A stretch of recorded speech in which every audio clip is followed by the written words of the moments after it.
Chez Gloria.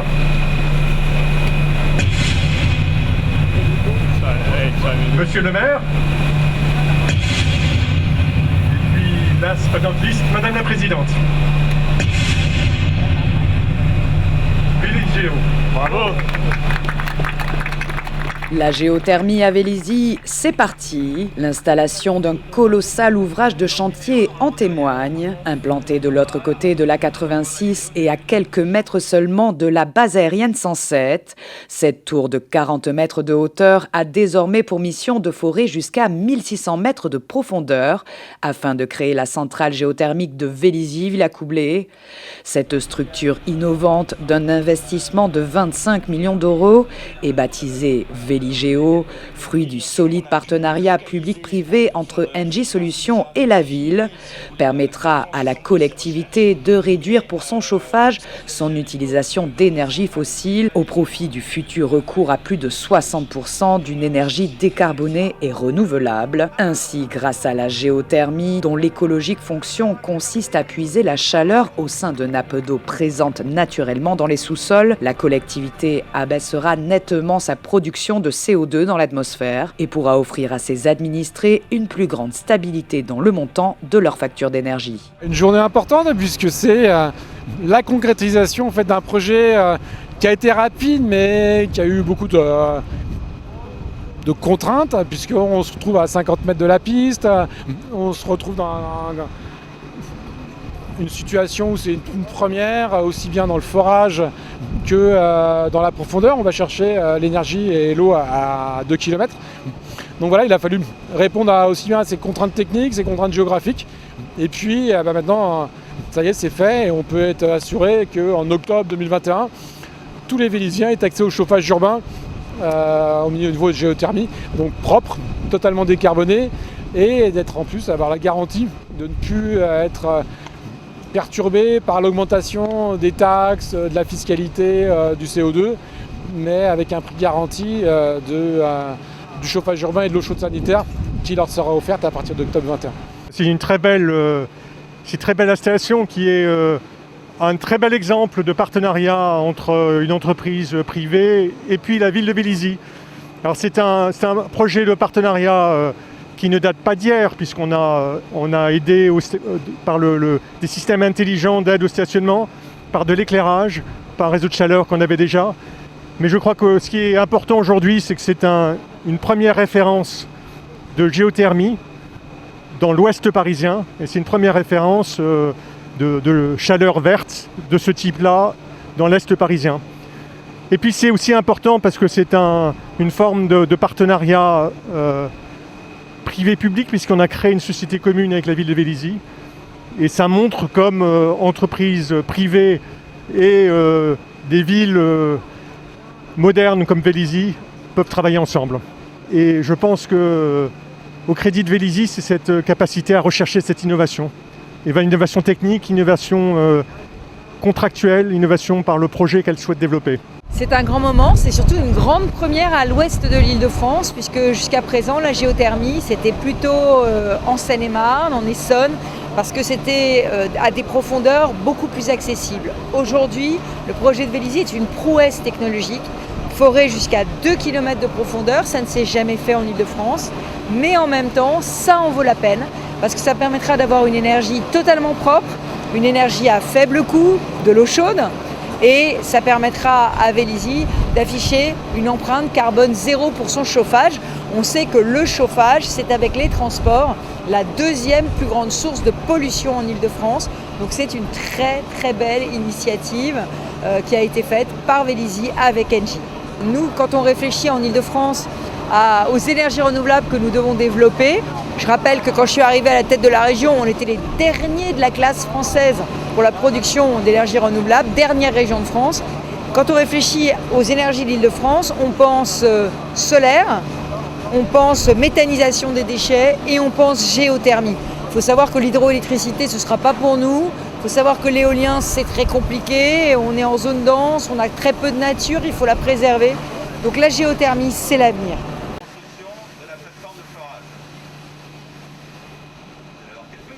Tous les Vélysiens vont pouvoir en bénéficier, pavillon comme... Non, aujourd'hui le chauffage urbain, il couvre quasiment 100% de l'habitation collective et 20% de la zone d'emploi.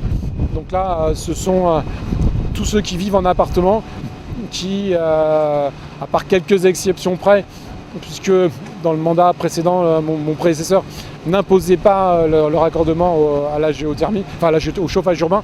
Donc il y en a quelques-uns qui ont du chauffage électrique, mais ça c'est plus possible aujourd'hui. Et donc c'est 90% des Vélisiens. Est-ce que la réduction de la note va être nette quand même Est-ce que la réduction de la note va être nette quand même pour les Vélisiens en termes d'énergie? Là c'est pas une réduction de la facture, c'est la garantie du maintien du niveau actuel. Si on faisait rien, dans les 5 ans, le prix doublait.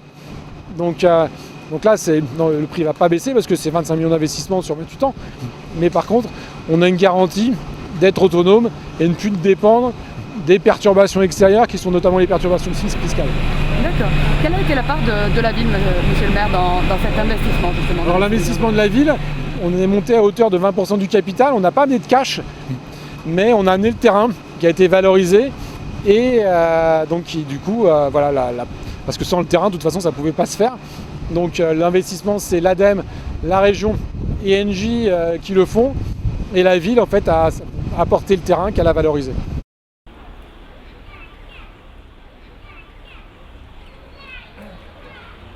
La grande rentrée des classes à Vélizy, c'était le mardi 1er septembre. Comme dans toute la France entière, petits et grands écoliers ont retrouvé leurs cartables, leurs trousses, leurs livres de cours, leurs copains, ainsi que leurs nouveaux maîtres, maîtresses et salles de classe. Après une précédente fin d'année des plus singulières, en raison de la crise sanitaire liée au coronavirus et l'absence de cours obligatoires pendant 3 mois, cette rentrée, bien que très attendue par les enfants, était davantage placée sous le signe de la vigilance et de la précaution pour les adultes. Une rentrée plus simple que la fin d'année qu'on avait pu vivre au mois de juin, puisque là maintenant tout le monde est rodé, déjà on est une équipe complète, donc après des mesures de sécurité et des mesures sanitaires à prendre, mais si elles restent comme ça, si elles ne changent pas encore demain ou dans les jours qui viennent, qui semblent des mesures sereines. Les équipes éducatives, le périscolaire s'en est accaparé. Et puis quand on regarde, les parents, les enfants sont rassurés. Et là, donc tout le monde a le sourire. Donc non, content de retrouver des classes complètes en faisant bien sûr attention. Les adultes sont tous masqués. Nous, on se balade aussi avec notre masque, mais là c'est une habitude à prendre et je pense que si chacun est responsable et fait attention à proximité des écoles, à ne pas se retrouver en foule, porte un masque, se désinfecte régulièrement les mains, on pourra avoir une année scolaire épanouissante et studieuse pour les enfants et puis rassurante pour les parents. Finalement, il y a pas mal de continuité dans le travail des équipes et j'en profite pour les remercier, toutes les équipes de la direction de l'éducation, les animateurs, les ATSEM, les équipes de restauration, les gardiens. Donc pas mal de travail de continuité parce que des bonnes pratiques qui se sont installées depuis la fin d'année dernière. On a un protocole qui est un petit peu allégé mais qui malgré tout demeure. Donc ça se fait plutôt sereinement. Finalement, les équipes sont maintenant un petit peu plus habituées à travailler avec des nouvelles règles, des nouvelles contraintes. Mais globalement, ça se fait vraiment dans la continuité, que ce soit auprès des équipes, mais aussi vis-à-vis des parents, comme des enfants, comme le disait monsieur le maire.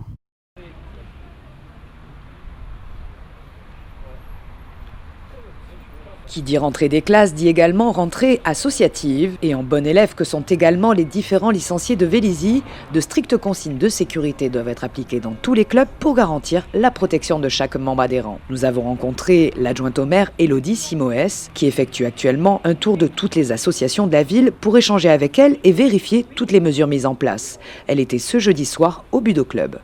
Élodie, explique-nous un petit peu ce que tu fais cette semaine. On en comprend que tu fais un petit tour des assos, voilà. Peut-être pour leur souhaiter bonne rentrée. Leur souhaiter une bonne rentrée et surtout voir si les protocoles qu'on a pu valider tous ensemble soient faisables. Parce que souvent, entre ce qui est écrit sur le papier et la réalité des choses, il y a des fois des grandes différences. Et en fait, les protocoles se passent plutôt bien et sont plutôt bien respectés dans l'ensemble. Donc c'est vrai que c'est plutôt bien. Tout le monde a vraiment joué le jeu. Je vois au rugby par exemple, ils prennent la température à tous les joueurs avant de rentrer sur le terrain. Enfin voilà, tout le monde a vraiment pris conscience. Et ça c'est plutôt chouette et bien intégré par tout le monde en fait. Philippe, comment ça se passe cette rentrée sportive ?